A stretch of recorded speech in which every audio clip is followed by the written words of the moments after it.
Bonsoir et bienvenue en ce vendredi 25 décembre 2020 et nous en sommes rendus ce soir à la méditation numéro 280. Alors l'heure est un peu tardive mais bon, c'est vrai que nous étions aujourd'hui en famille donc et c'est vrai que le temps est passé vite et le temps de tout faire, eh bien nous faisons cette méditation un peu plus tard, mais qu'importe, le principal c'est de pouvoir persévérer, de louer notre Père, notre Seigneur et notre bien-aimé Saint-Esprit, ce que nous allons faire tout de suite.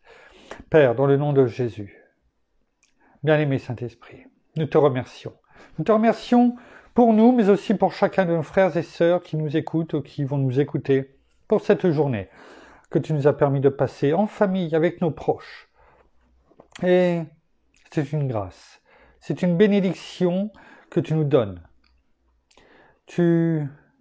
Aujourd'hui, nous avons fêté Noël, cette fête effectivement commerciale avant toute chose dans le monde, mais aussi ce temps de rassemblement, de bons moments que nous partageons en famille et en nous souvenant que non pas ce jour particulier, mais un jour, eh bien, tu nous as donné ton Fils unique afin de pouvoir être sauvés.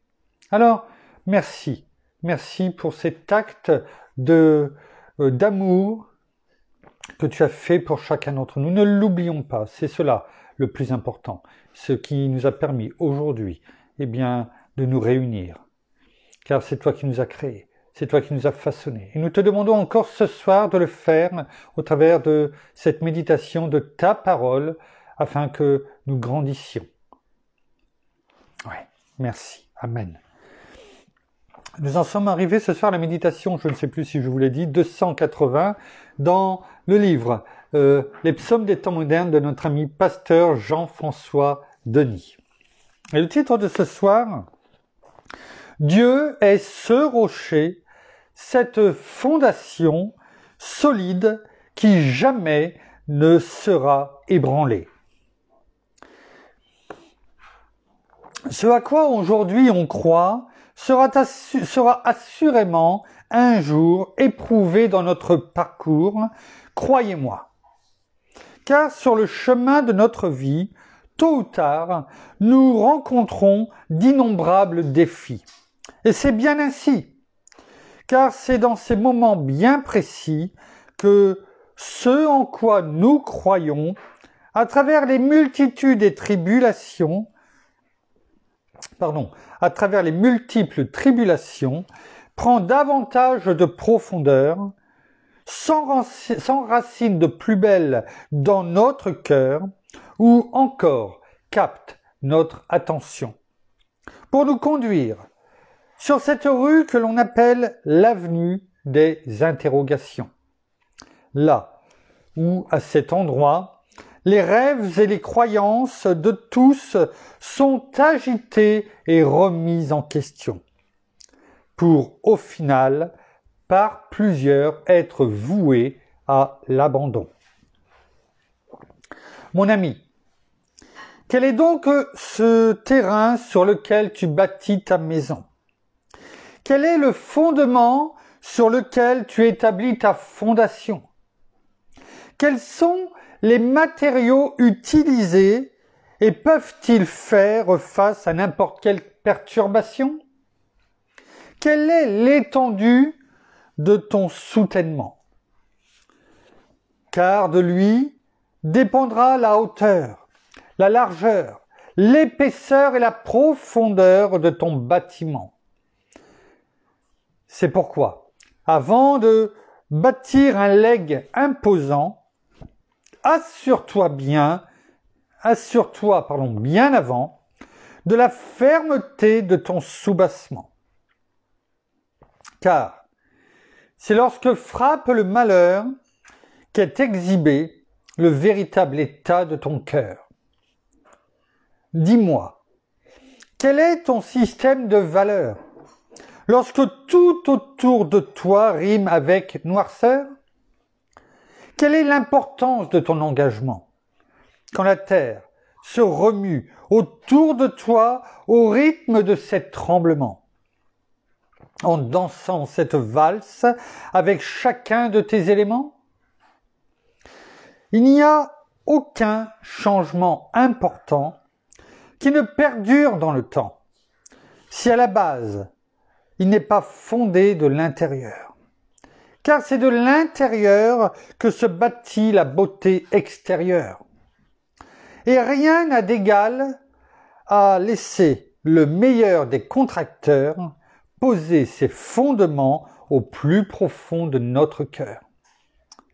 Il est inévitable que sur cette terre, tout ce qui peut être ébranlé sera sans contredit un jour secoué. C'est pourquoi nos assises doivent être bien fondées, si nous voulons être en mesure de résister. Sachez ceci, c'est à travers l'opposition que l'on prend de la maturité et que l'on développe en nous de solides convictions. Mes amis, c'est face à l'adversité que nous révélons à tous notre véritable identité. De là l'importance d'être avec Dieu bien connecté, afin que lorsque survient ces temps d'hostilité, nous puissions demeurer debout face à la tempête sans tomber, s'attachant à sa parole, qui dans nos vies est la seule vérité. Notre Dieu est sans contredit le meilleur appui. Il est ce roc solide sur lequel nous pouvons nous appuyer. Il est l'unique fondation sur laquelle nous devrions construire notre maison. Il devrait être sur cette terre notre singulière aspiration. Alors, qu'il soit nonobstant nos tempêtes, notre seule préoccupation. Je suis tellement passionné par toi. Tu es mon Seigneur et mon Roi. Tu vis en moi. Et la vie trouve tout son sens seulement avec toi. Alors Jésus, pour toujours, règne sur mon cœur comme Seigneur et Sauveur. Merci Père, merci Seigneur, merci bien-aimé Saint-Esprit. Pour voir dans la lecture de ce psaume 280, plusieurs choses que nous avions déjà vues dans les méditations de la semaine qui vient de s'écouler. Les fondements, les soubassements, nos fondations, vers qui et sur qui doivent-elles reposer. Et ce soir, nous allons voir au travers de la référence, notamment, que nous allons prendre comme base, de notre ami pasteur Jean-François Denis, la référence du psaume 18, chapitre 18, verset 2. Livre des psaumes, chapitre 18, verset 2, un verset très court, vous allez voir, très court, et sur lequel,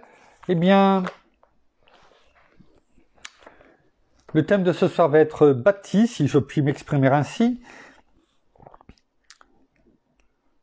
Il est écrit, c'est un psaume de David qu'il a adressé quand l'Éternel l'eut délivré de la main de tous ses ennemis, et notamment de la main de Saül qui le poursuivait avec son armée pour le tuer.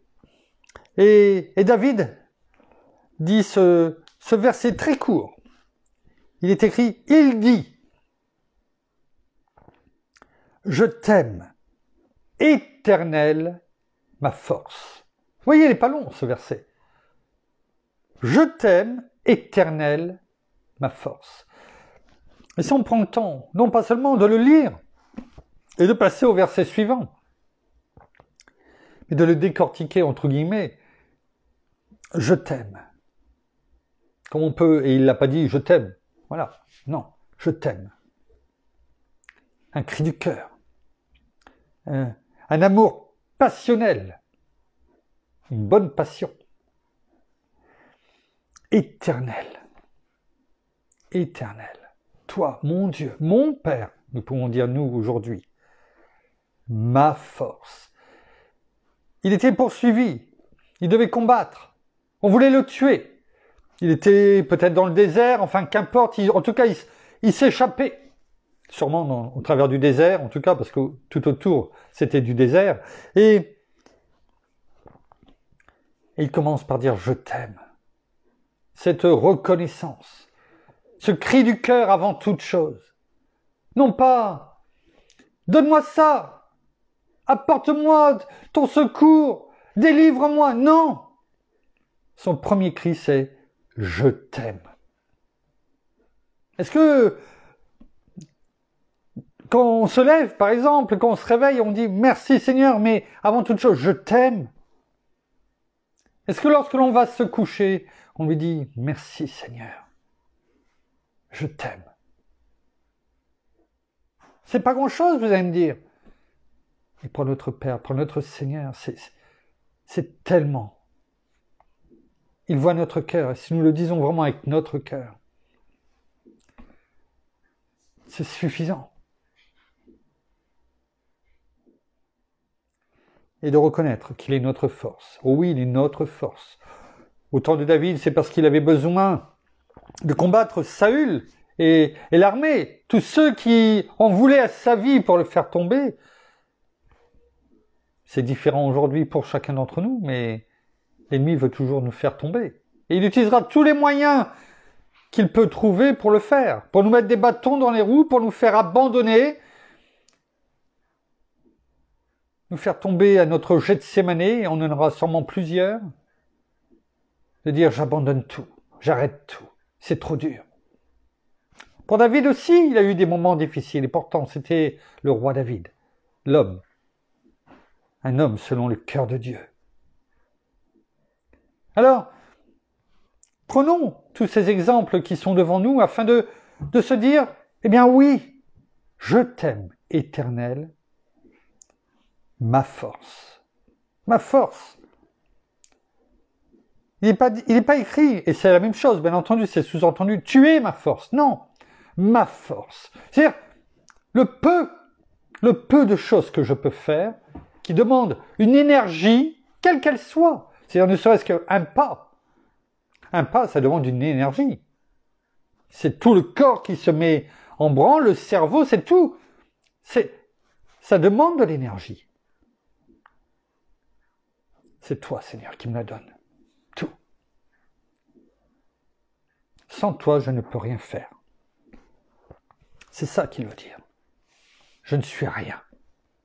Et notre Seigneur Jésus nous l'a rappelé dans Jean, chapitre 15, verset 5. Celui qui demeure en moi et moi en lui porte beaucoup de fruits, car sans moi, vous ne pouvez rien faire. Ou c'est les versets que l'on reprend régulièrement dans Philippiens 4, verset 13. Je puis tout par Christ qui me fortifie. Dans Éphésiens 6, premier verset, verset 10, il est écrit, avant de se revêtir de toutes ses armes, au reste, fortifiez-vous dans le Seigneur et dans sa force souveraine. C'est en lui, c'est ma force. Ma force. Alors, nous allons voir comme pour David, Dieu comme libérateur divin. Il est notre libérateur. On ne le voit pas forcément, mais il est notre libérateur au quotidien. Combien de fois nous avons dû échapper, oui, peut-être même à la mort. On le sait, par rapport à des circonstances, on a pu le voir, accidents ou autres, et d'autres, peut-être beaucoup plus nombreuses, où on n'en a même pas conscience. Parce qu'il a envoyé ses anges, comme il est dit dans le psaume 91, psaume de la protection, pour nous garder dans toutes nos voies, pour nous porter sur les mains, de peur que notre pied ne heurte contre une pierre. Et on peut aussi aller chercher dans la parole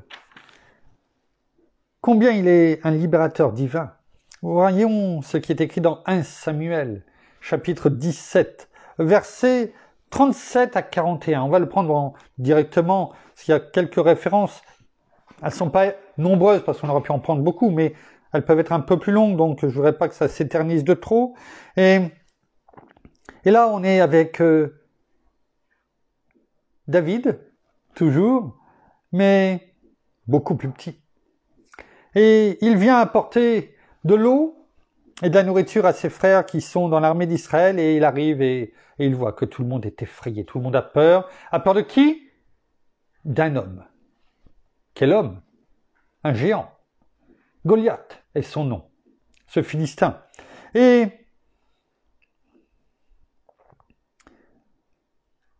il est là et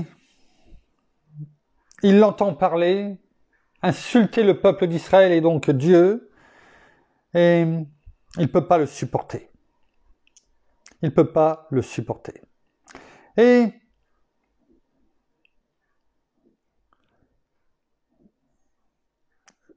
« 37 à 41, je regarde.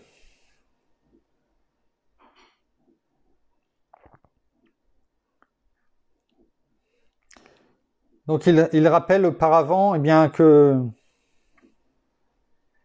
il dit aux soldats, moi je vais y aller, dès mon plus jeune âge, j'ai combattu contre des ours, etc., etc. J'ai été exercé.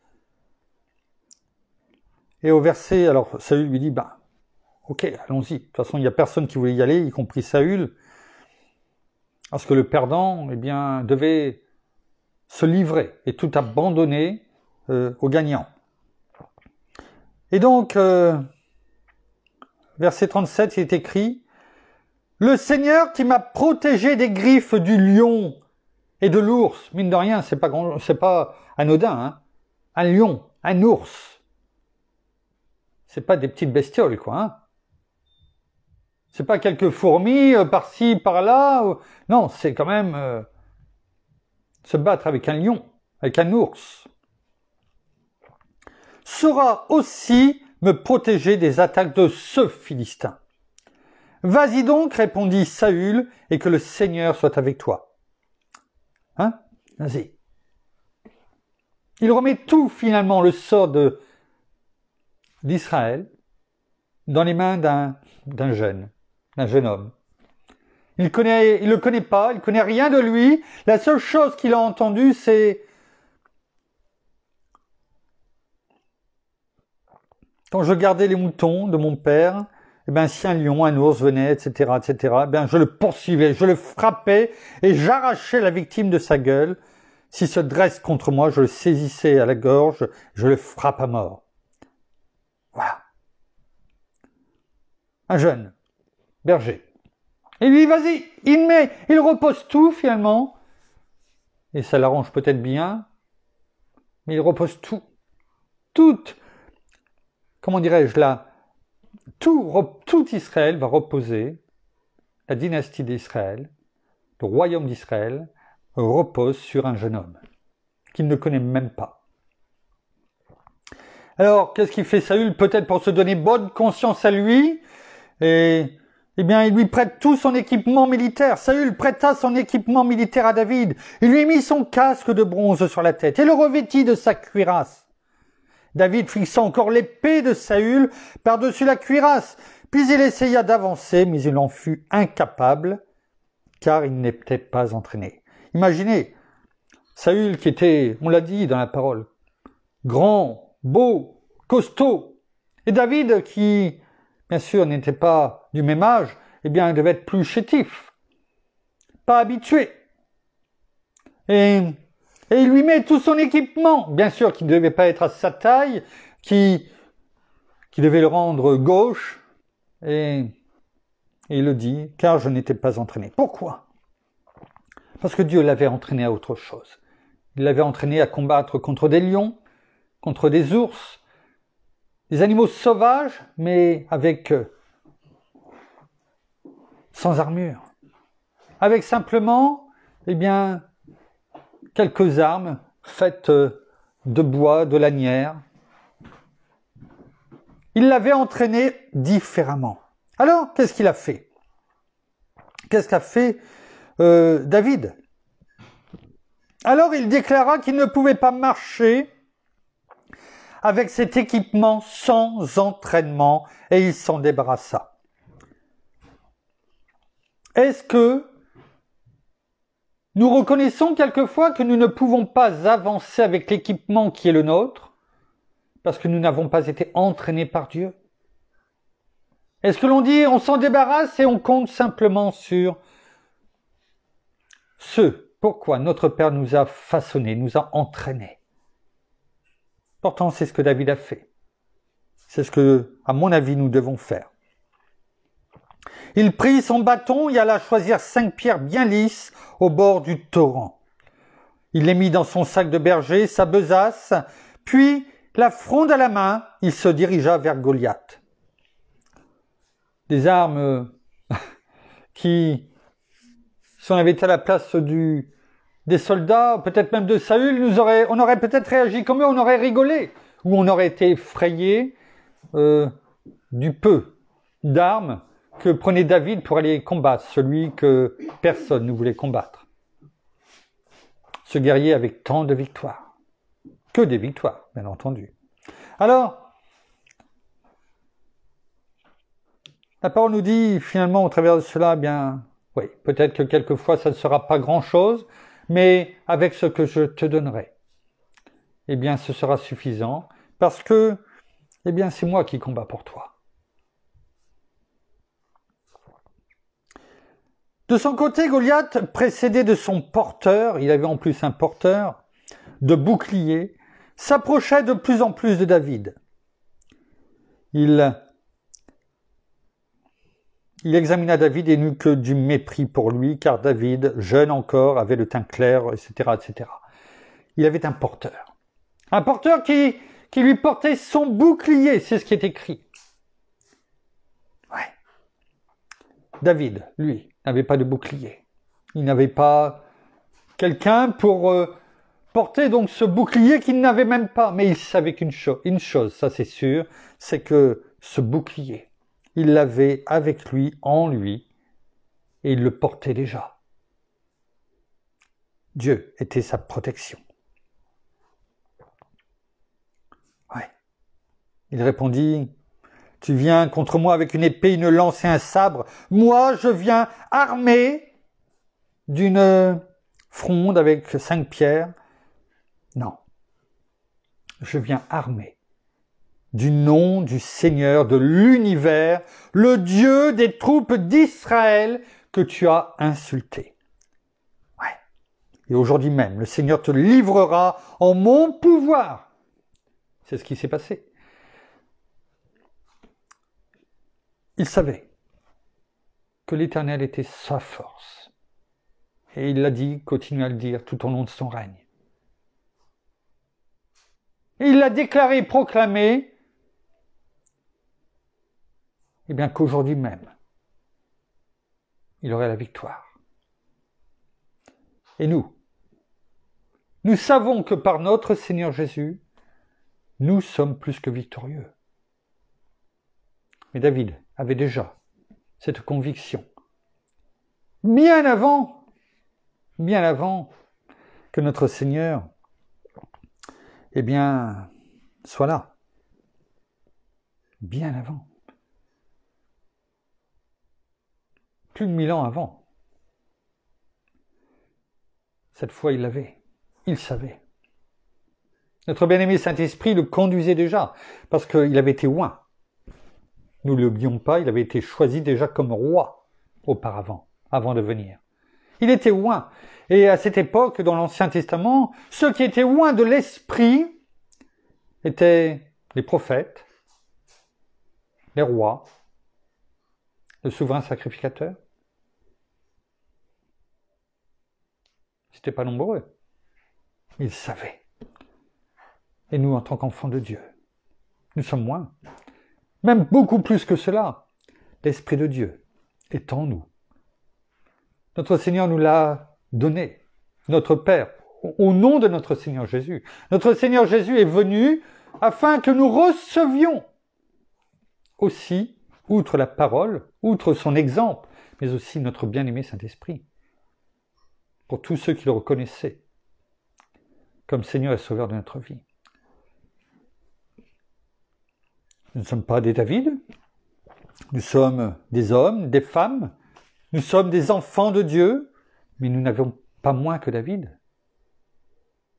Nous sommes entraînés, façonnés, tout comme David l'a été à son époque pour quelque chose de précis. Nous-mêmes, nous avons été créés, entraînés, façonnés, certes de différentes façons. On ne doit pas être nombreux à avoir combattu des ours et des lions, mais on a peut-être combattu dans d'autres domaines. Donc à l'instar de David, sachons reconnaître que nous n'avons pas besoin de beaucoup d'armes, parce que nous les avons. Nous avons les armes que notre Père nous demande dans Éphésiens 6, versets 10 à 18, et on pourrait dire même 19, eh bien, de nous revêtir tous les jours, de ne jamais l'oublier. C'est un ordre.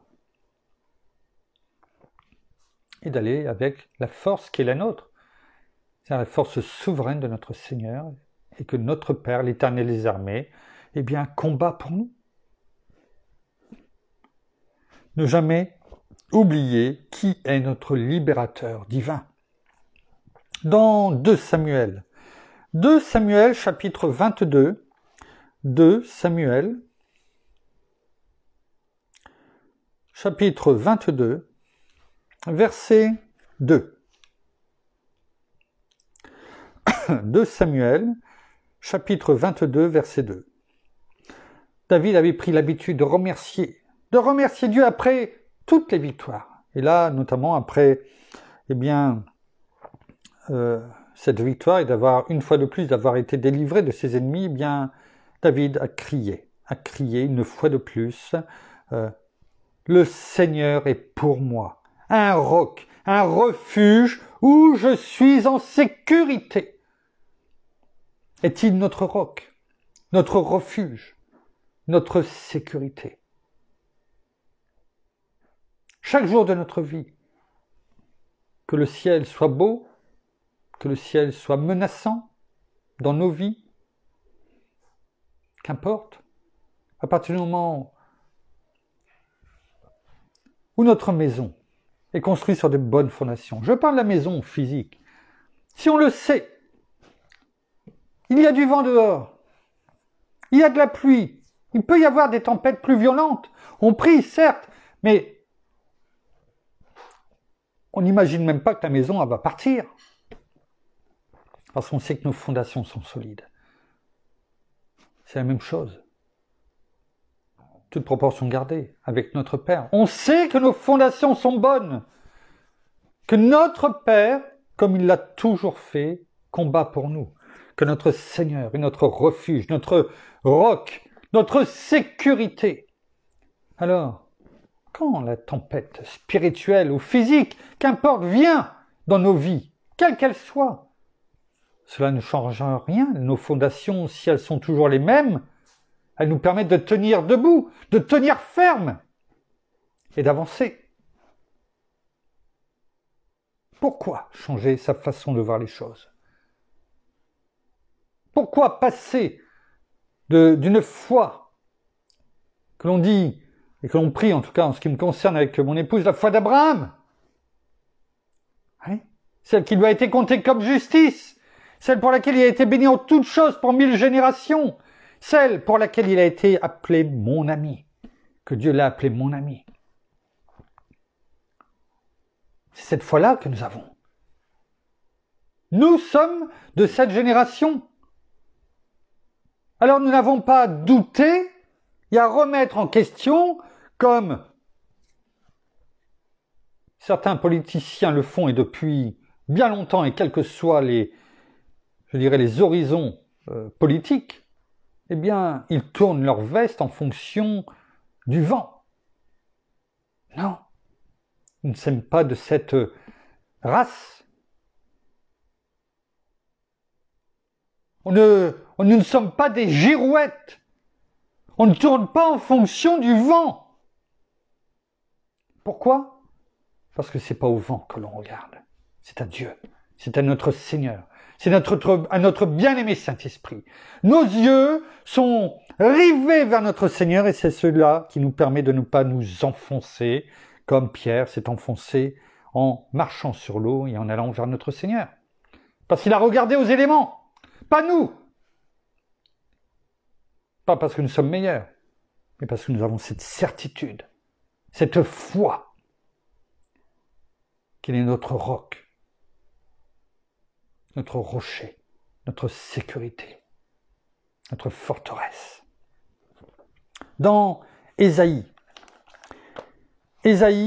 chapitre 46, Ésaïe, le prophète Ésaïe, on commence à bien le connaître. Ésaïe, chapitre 46, verset 4. Excusez-moi, Ésaïe, chapitre 46, verset 4.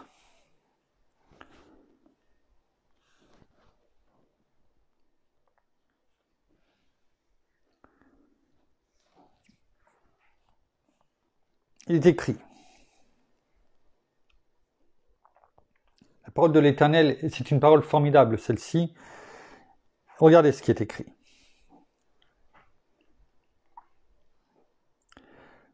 Il dit au peuple d'Israël, notre bien-aimé Saint-Esprit, au travers de notre Père, au travers d'Ésaïe, voilà cette parole formidable.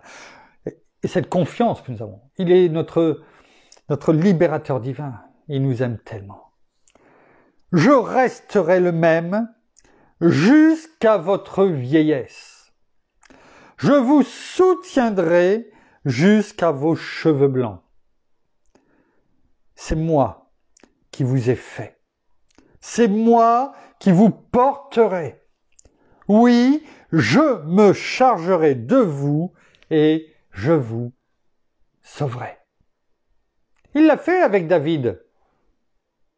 Par David, il a pris une personne, un jeune homme, dont tout le peuple d'Israël a été au bénéfice. Si David y était resté, c'était terminé du peuple d'Israël.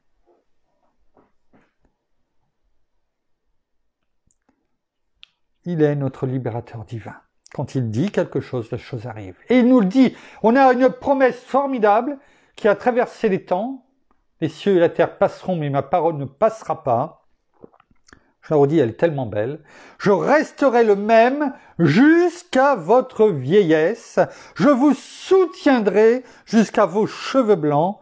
C'est moi qui vous ai fait. C'est moi qui vous porterai. Oui, je me chargerai de vous et je vous sauverai. Franchement, que pouvons-nous avoir de plus comme promesse? Là, aujourd'hui, sur cette terre.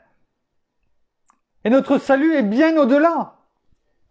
Parce que nous savons que nous avons déjà reçu ce salut éternel. Alors, pourquoi douter? Pourquoi être dans l'incrédulité aussitôt qu'on n'a pas tout de suite ce que nous voulons?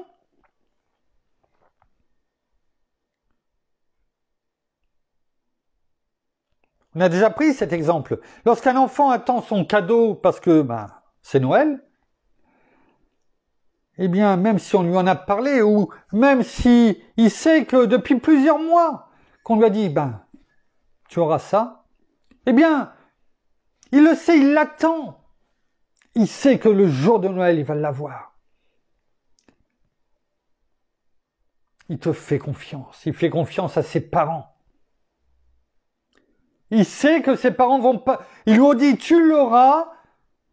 Eh bien, il l'aura. Parce qu'il leur fait confiance. Il ne doute pas.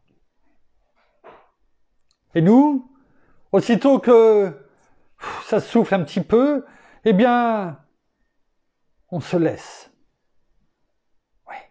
Comme cette barque dans laquelle nous sommes et on se laisse embarquer par les flots, comme le dénonce l'apôtre Jacques.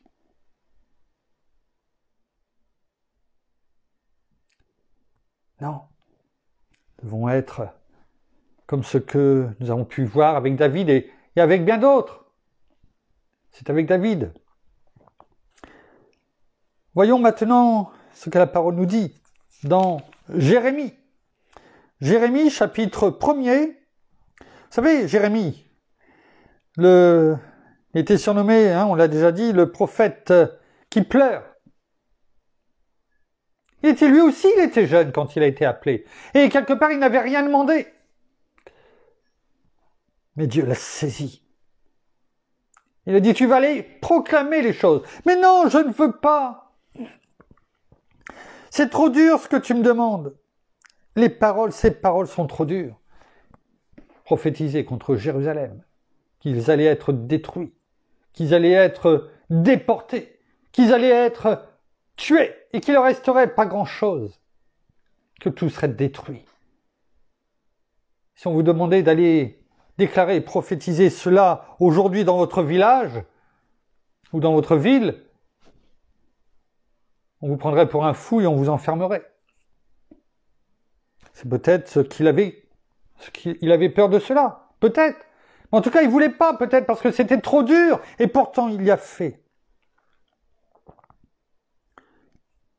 On le voit notamment lorsqu'il a répondu au verset 6. Je répondis, hélas, Seigneur Dieu, je suis trop jeune pour parler en public. Vous avez vu tout de suite?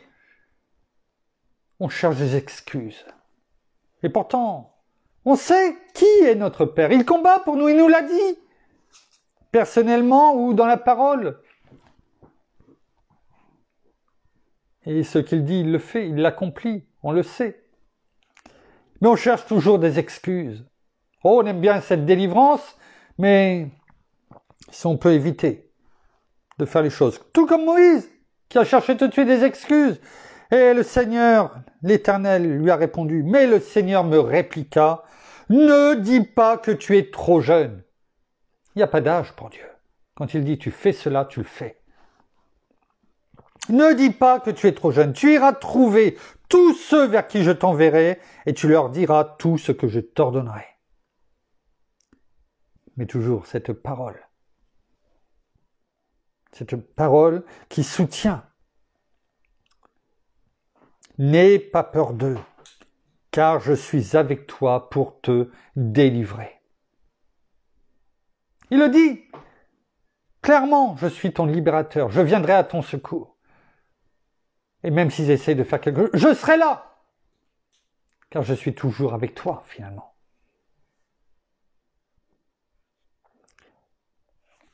On ne pouvait pas ne pas parler aujourd'hui, bien sûr, de quelqu'un que vous connaissez, qui est formidable. C'est une bénédiction pour nous aujourd'hui, mais mettons-nous aussi à sa place, Daniel. Daniel qui, on l'avait vu dans une des méditations dernières, qui avait dit à Belshazzar, ce qu'il avait appelé, c'est fini, finalement tu vas mourir. Et effectivement, la nuit même, il était mort, mais avant, Belshazzar l'avait recouvert du manteau de pourpre. Et finalement, le roi Darius qui a pris la succession le lendemain, dans la nuit même, a gardé Daniel. Darius qui n'était pas, qui était un Mède. Donc on parle du royaume des Perses et des Mèdes. Belshazzar qui était un Perse et Darius qui était un Mède. Et il l'a gardé. Non seulement il l'a gardé, mais il l'a mis gouverneur. Et même gouverneur en chef. Il était parmi les deux. Les deux. Plus important. Et bien sûr, ils ont essayé de le faire tomber. Ces autres gouverneurs, jaloux. Toujours la soif de toujours être en haut, d'avoir le pouvoir. Alors, ils ont ils ont tourné autour de Darius et connaissant les lois, les autres gouverneurs, ont essayé. Tout comme on peut peut-être le voir aujourd'hui aux États-Unis, entre autres, d'essayer de faire passer en force leurs décrets. Et ils y sont arrivés. Et Darius avait été pris au piège. Parce qu'il ne pouvait pas revenir sur sa parole. Alors, même s'il ne connaissait peut-être pas beaucoup Daniel, Darius, l'empereur, eh bien, a dû s'exécuter et jeter, comme les autres gouverneurs avaient demandé, eh bien, Daniel dans la fosse aux lions. Ouais. Et on peut voir dans ce passage, notamment dans Daniel, parce que finalement, même s'il ne le connaissait pas depuis longtemps, eh bien, il aimait Daniel. Parce qu'il voyait qu'il était honnête, qu'il était droit, qu'il lui disait les choses. Et tout comme, par exemple, Joseph avec Pharaon, eh bien, il le servait. C'est aussi, pour nous, une leçon.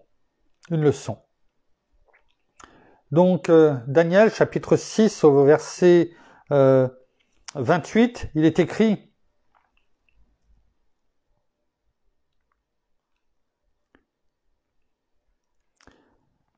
donc, pour juste faire le joint avec ce verset, le lendemain, Darius a envoyé avec précipitation, et lui-même est venu pour voir ce qui était arrivé à Daniel, et puis finalement Daniel était là. Les lions ne l'avaient même pas touché. Alors il l'a fait remonter, et il a fait jeter tous ceux qui avaient comploté contre lui. Comme quoi, ceux qui complotent, ceux qui font les choses en dessous de table, on l'a déjà vu, on l'a médité il n'y a pas longtemps, eh bien, toute chose est mise à la lumière. Et c'est pourquoi il est bon de ne pas juger nous-mêmes et laissons l'Éternel Dieu agir en son temps et faire lui-même le jugement divin. Hein? Et là aussi, pour Daniel, il a été son libérateur. Mais pas que. Parce que dans ces cas-là, il y a toujours, comment dirais-je, un témoignage puissant derrière. Et Darius, il est écrit ensuite, le roi Darius adressa le message suivant aux gens de tous les peuples, de tous les pays et de toutes les langues, habitant la terre entière. C'était un royaume exceptionnel. Sur tout ce qui existait sur la terre appartenait à Darius, à l'empereur de la dynastie des Mèdes. Et regardez ce témoignage puissant. Et je rêve que ces témoignages puissants sortent de notre bouche auprès de tout le monde, des plus grands, qui envoient ce même message qu'a fait Darius. Que votre paix soit grande. Je décrète ce qui suit. Dans tout le royaume placé sous ma souveraineté, chacun doit reconnaître l'autorité du Dieu de Daniel. Il n'a pas dit son Dieu, parce qu'il servait d'autres dieux, mais il reconnaissait que le Dieu de Daniel était au-dessus de tous les dieux que lui il y avait. Donc du Dieu de Daniel. Et lui manifester un respect absolu, pas à Daniel, mais au Dieu, notre Père, l'Éternel des armées. Gloire à toi. Il est le Dieu vivant. Il reconnaissait que ce n'était pas un Dieu, quelque part, de pierre taillé de la main d'un homme, mais que c'était un Dieu vivant. Celui qui subsistera toujours. C'est l'empereur Darius qui dit ça. Quelle déclaration! Son règne ne cessera jamais. Sa souveraineté durera jusqu'à la fin. Quelle leçon pour nous! Qu'un empereur qui dit de respecter le Dieu d'un enfant de Dieu. Il déclare, il proclame, il fait sa publicité sur la terre entière. Et nous pensons qu'aujourd'hui, cela peut être différent? Non. La terre et les cieux passeront, mais ma parole ne passera pas. Il sauve et il délivre. Il est ce libérateur divin. Il accomplit des signes extraordinaires et des prodiges dans les cieux et sur la terre. C'est lui, en effet, qui a sauvé Daniel de la griffe des lions. Par la suite, Daniel prospéra sous le règne de Darius, puis sous le règne de Cyrus, roi de Perse.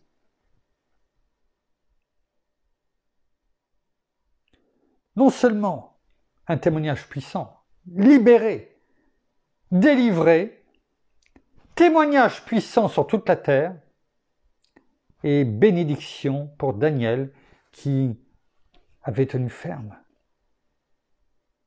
Voilà qui est notre Père. Voilà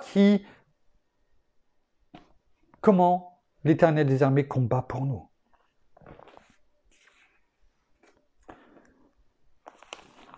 Dans 2 Corinthiens,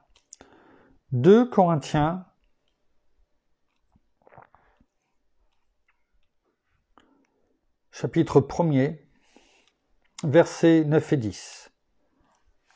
2 Corinthiens, chapitre 1er, versets 9 et 10. L'apôtre Paul, là, dans ce passage, nous rappelle les difficultés qu'il a dû subir, lui et ceux qui l'accompagnaient. Il dit, au verset même 8, « Nous voulons en effet que vous sachiez, frères et sœurs, à quelle détresse nous avons été confrontés dans la province d'Asie. Le poids en a été si lourd, si insupportable, que nous désespérions de conserver la vie. » Il était dans les difficultés, et pas qu'une seule fois, pardon. Il a désespéré. Nous désespérions de conserver la vie.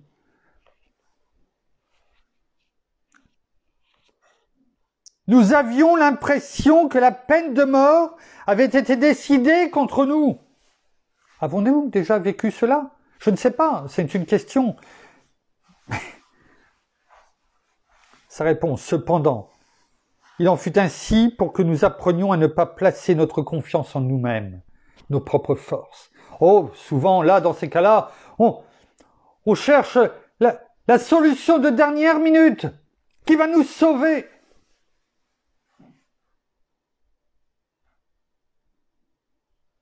Et là, c'est tout le contraire. C'est une leçon, c'est une clé qui nous est donnée ce soir. Cependant, il en fut ainsi pour que nous apprenions à ne pas placer notre confiance en nous-mêmes, mais en Dieu qui ressuscite les morts. Même s'ils ne ils étaient pas, mais pour eux, c'est comme s'ils avaient été condamnés à mort. Mais ils avaient cette confiance. Tout comme Abraham avec Isaac, quoi qu'il arrive. Mais il avait la foi. Cette foi que, même s'il devait tuer son fils, eh bien que Dieu trouverait une solution pour le ressusciter. Et c'est un peu ce que Paul nous parle de lui, de sa vie et de ceux qui l'accompagnaient. Mais Dieu n'a pas permis cela. C'est lui, Dieu, qui nous a délivrés d'une telle mort et qui nous en délivrera encore. C'est-à-dire qu'il savait qu'il serait encore, eh bien, il y aurait des tribulations. Oui, nous avons cette espérance en lui et qu'il nous délivrera encore. Est-ce que c'est notre cri du cœur également encore, tout comme on l'a vu tout à l'heure avec David? On sait que quoi qu'il arrive, on sait que notre Père nous délivrera des situations qui sont les nôtres. Il l'a fait. Un jour, il y a un peu plus de 2000 ans, eh bien, lorsqu'il a envoyé, notamment, son Fils unique, pour nous sauver, pour nous délivrer, pour nous extirper du royaume des ténèbres, faire tomber nos chaînes. Comment pouvons-nous penser que si nous sommes obéissants, si nous nous soumettons à Dieu, comment pouvons-nous une seule fois imaginer qu'il nous laissera à nouveau tomber dans les griffes de l'ennemi, alors qu'il nous a déjà donné la victoire par son Fils unique, notre Seigneur Jésus-Christ. Nous sommes déjà plus que vainqueurs. Nous sommes déjà ressuscités et assis à sa droite, à la droite de notre Père, en Christ Jésus notre Seigneur, en esprit. Et vous savez quoi? Eh bien, notre ennemi a été mis sur la place publique, il a été cloué à la croix, et aujourd'hui, il est sous nos pieds. Et notre Seigneur nous a donné toute autorité. Lorsqu'il dit dans Luc 10, 19, « Voici, je vous ai donné toute autorité, tout pouvoir pour marcher sur les serpents et les scorpions, sur toute la puissance de l'ennemi, et rien ne pourra vous nuire. » Il le dit Pourquoi le dit-il avec une telle, comment dirais-je, autorité pour nous? Pour qu'elle soit gravée sur les tables de notre cœur, mais aussi, tout simplement, parce qu'il sait qu'il est toujours avec nous, devant nous, qu'il est l'Éternel des armées, qui nous accompagne en permanence par notre bien-aimé Saint-Esprit, parce que nous sommes, ses enfants et qu'il nous aime. Alors, ne doutons aucunement, encore moins en ce jour de Noël, ayons cette foi inébranlable, tout comme David, tout comme Daniel, tout comme l'apôtre Paul que nous avons pu voir aujourd'hui, comme Jérémie, même si quelquefois on y va peut-être à reculons, mais on y va quand même. Et non pas comme Jonas où on part à l'opposé, mais finalement ramené à l'endroit où nous devons aller. Alors, sachons tout simplement obéir, aller où il nous appelle, parce que nous savons qu'il nous accompagne partout où nous allons. Merci Père, merci Seigneur, merci bien-aimé Saint-Esprit. Nous terminons par la prière. Merci Seigneur, encore pour ce moment de partage. Merci encore pour ta présence. Merci encore de ton amour. Oh, merci Seigneur pour tout ce sacrifice que tu as enduré pour nous, pour le pardon de nos péchés. Et même si nous savons que tu es ressuscité, que tu es vivant, et que tu es à la droite de notre Père, nous savons que tu as enduré tant de choses pour nous. Tout cela, toutes ces douleurs, toutes ces meurtrissures, tu les as endurées pour nous. Alors c'est pourquoi aujourd'hui nous voulons te prouver, nous voulons te montrer combien nous t'aimons. Et nous voulons chaque jour avancer avec toi.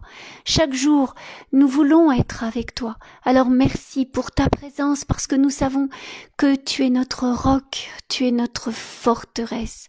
Tu es ce Dieu puissant qui est au-delà de toute chose. Tu es notre Père. Alors merci pour tout ce que tu as accompli et ce que tu vas encore accomplir dans la vie de chacun.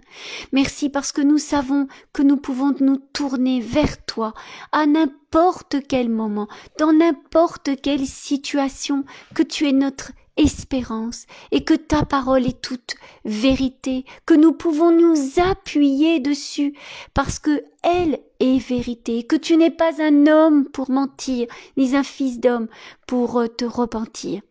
Alors oui, merci pour tout cela, merci pour toutes ces promesses et ces bénédictions, merci parce que tu nous aimes d'un amour éternel, d'un amour si grand, d'un amour si fort. Alors oui, nous devons aussi, nous, te rendre en tant que tes enfants, cet amour.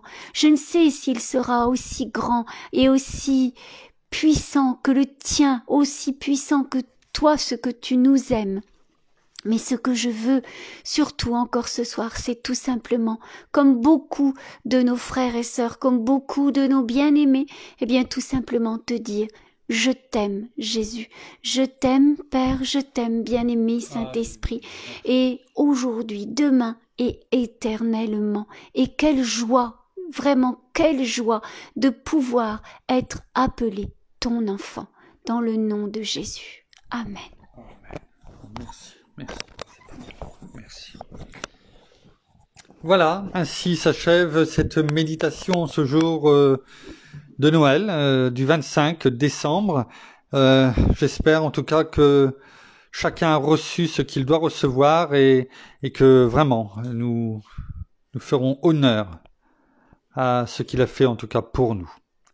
En attendant, nous vous bénissons abondamment de toutes les bénédictions spirituelles dans les lieux célestes en Christ. Nous saluons en ce jour particulier, nos amis au Québec, au Canada, en francophonie, à Paris, bien entendu, ils se reconnaîtront toutes et tous, et partout vous pouvez nous entendre et nous écouter, ou lorsque vous nous écouterez, c'est la même chose. Il n'y a pas de temps pour Dieu, et il touche à n'importe quel moment. Alors, nous vous souhaitons en tout cas une bonne fin de journée pour certains, pour d'autres, peut-être une bonne nuit de repos, ça va peut-être faire du bien également, parce qu'il manque quelques heures de sommeil. Et bon courage pour ceux qui travaillent demain. Et en attendant, eh bien, nous serons heureux de vous retrouver demain soir. Nous vous ferons parvenir l'horaire et nous vous souhaitons une bonne nuit. À demain. Au revoir.